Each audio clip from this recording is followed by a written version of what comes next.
Hi Pisces! Welcome and this is your reading. Be open-minded po, hindi po halos lahat maka-resonate. And thank you nga po pala sa mga nag-subscribe, lalo-lalo na sa mga bumabalik. Marami pong salamat. Give me the message for Pisces. Ano yung mensahe sa'yo? Give me the message for Pisces.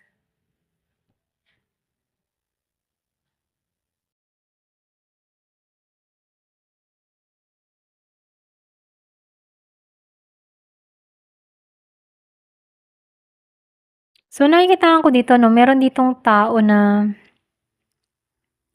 nag-isolate, okay? Meron ditong na-miss na information. Meron ditong mga sikreto. Yung iba sa inyo, no? Meron ka ditong iniwasan na tao, yung iba sa inyo. And then yung iba naman sa inyo, andun siya sa dark, okay? Kumbaga, napupuno siya ng galit, okay? Sama ng loob, ganyan. So, sinasabihan ka dito, no, na tanggalan mo to, okay? Hindi halos lahat makaresonate dito, no? Tanggalan mo yung galit sa puso mo, okay? Kasi once na nilamon ka ng galit sa puso mo, yan yung magpapasira sa'yo, okay? Ito na yung mensahe, no? Kasi mawawalan ka ng control dyan, eh. Pag nasakop ka nung galit, negative emotion, okay? Mamimiss mo yung mga opportunity na dapat darating sa'yo, okay? So, nakikitaan ko rin dito yung iba sa inyo, meron kang lakas ng kaisipan, okay? Kumbaga, nakikitaan ko dito na mabilis ka mag-isip, matalino ka sa mga desisyon mo. Kaya lang, may time na na-out of control ka dahil sa mga emotion na nararamdaman mo. Okay? Pwedeng meron ditong tao na nagbigay ng pasakit sa'yo kung bakit natitrigger ka. Okay? Kung bakit nagagalit ka dito. Kung bakit hindi mo mapakawalan tong galit na to. Okay? So, sinasabihan ka dito, hanapin mo yung balanse. Okay? Kung ano yung tama. Kasi parating naman yung justice dito. Kumbaga, wag mong hayaan yung sarili mo na lamunin ka ng galit na to. Kasi hayaan mo yung justice yung kumilos para sa'yo, okay? Kasi nakikitaan ko dito na kung ano naman yung ginawa sa yung masama, may cause and effect yun dun sa tao, okay? So, kaysa ikaw ay makulong sa ganong emotion, palayain mo yung sarili mo at ipagsawalang bahala mo. Hayaan mo si universe, si God, yung kumilos para sa'yo. Kumbaga, tinutulungan ka dito na i-surrender mo ang lahat ng iyong mga nararamdaman, lalo-lalo na yung galit na nararamdaman mo. Kumbaga, tinutulungan ka dito na magpatawad, okay? At hayaan mo yung kapalaran para dun sa taong naminsala sa'yo. Kasi may justice naman eh.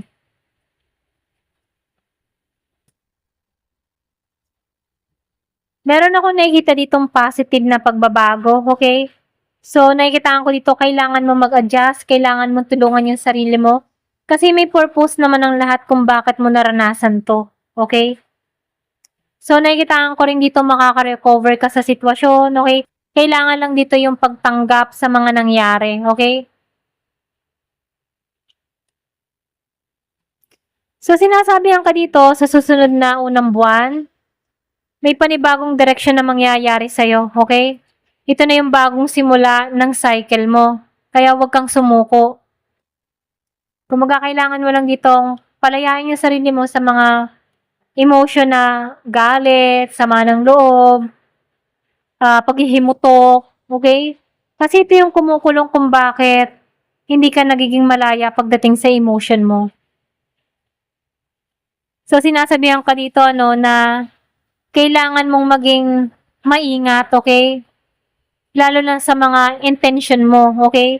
Kapag masama na yung intention, ito na yung time para itigil mo to kasi merong warning na dito, okay? So, sinasabihan ka dito, attention to red flag, okay? Attention to to red flag.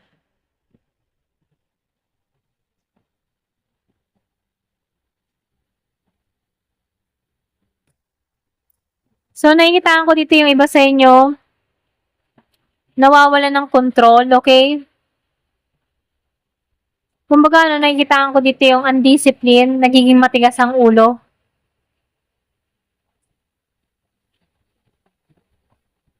Yung iba naman sa inyo, meron kang mga pinag-aaralan, meron kang inaalam, okay? Yung iba sa inyo, meron kang kadiling dito na Libra, Aquarius, and Gemini. Kumbaga, pinag-aaralan mo tong tao na to, or pwede sabihin, curious ka kung anong nangyayari o nagaganap dito. Ayan, pasensya na kung meron kayo naririnig ha. Ang lakas kasi ng ulan. Pero nakikitaan ko dito na kailangan mong ma-maintain yung balance mo, okay? Kasi nakikitaan ko dito matapang ka, malakas ang loob mo. Kaya lang wag mong hayaan na lamunin ka ng galit na emotion, okay? Kumbaga hanapan mo yung balance mo. Ito lang yung mensahe. Kasi mapufulfill mo yung wish mo, okay? Kumbaga maalisan mo to. Ito yung naghihintay sa'yo maganda, okay? Magiging magaan yung pakaramdam mo. Kailangan mo lang dito ang paglaya, mahanap mo yung tunay na kaligayahan, at makukompleto mo yung cycle dito, okay? So, nakikitaan ko rin dito, magkakaroon ka dito ng fulfilled yung emotion mo, good feeling, ganyan. At meron ka rin matutupad na kahilingan dun sa iba.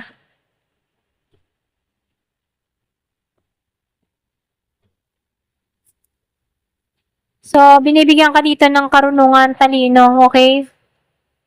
Para maging malaya. So, kailangan mo dito maging malaya. Yung kanina nga, sinabi ko kanina, na-hold ka eh. Na-hold ka sa galit, hindi ka pa rin nakaka-recover, hindi ka pa nagpapatawad.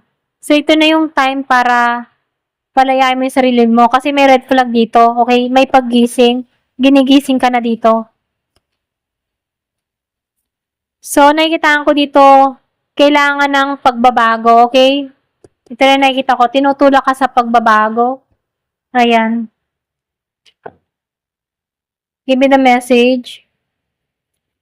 Kasi nakikitaan ko dito may pagbabago na mangyayari or may maganda pang naghihintay dito.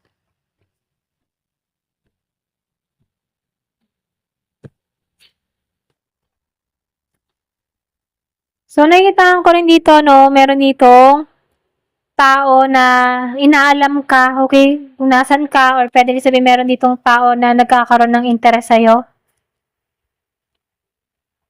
So, meron din akong nakikita ditong tao na nilet go mo na, okay?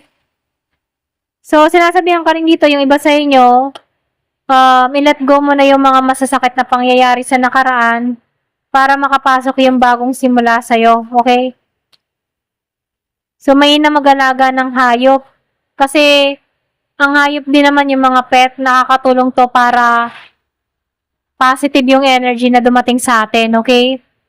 So, tinuturuan ka din dito na yung binubuksan yung kaisipan mo dito, okay? Na malaman mo yung red flag, okay? Kumbaga, ini-ignore mo eh. Parang isinisiwalang bahala mo lang. May red flag na dito, okay? Kumbaga, ikapapahama ka ng galit na emotion na nararamdaman mo. So, sinasabihan ka dito na mag-ingat ka kasi sa bandang huli baka yung ginagawa or kung may ginagawa ka man masama, no, ito yung kumain sa'yo sa bandang huli, okay? So, meron ditong divorce. So, meron ditong end of cycle na nangyayari, okay? So, meron ditong nasaktan, pwedeng sa divorce or hiwalayan, ano. Pero, nakikitaan ko dito, kapalaran to na maganap, okay? Para matapos to. At para may pumasok na bagong simula sa'yo. Kasi meron parating eh. Yung iba sa inyo, merong parating na serious commitment. Minanifest mo to matagal na, okay? So, nakikitaan ko dito, tinanggal ka dito kasi hindi to nararapat sa'yo. Karma mo to eh. Ito rin nakikita ko. So, meron ditong bagong simula na parating sa'yo. Kaya sinasabihan ka dito, i-manifest mo yung nais mo kasi bibigay naman sa'yo ni universe dito. Okay? Ito lang yung nakikita ko. Ayan. Thank you for watching. Love and peace.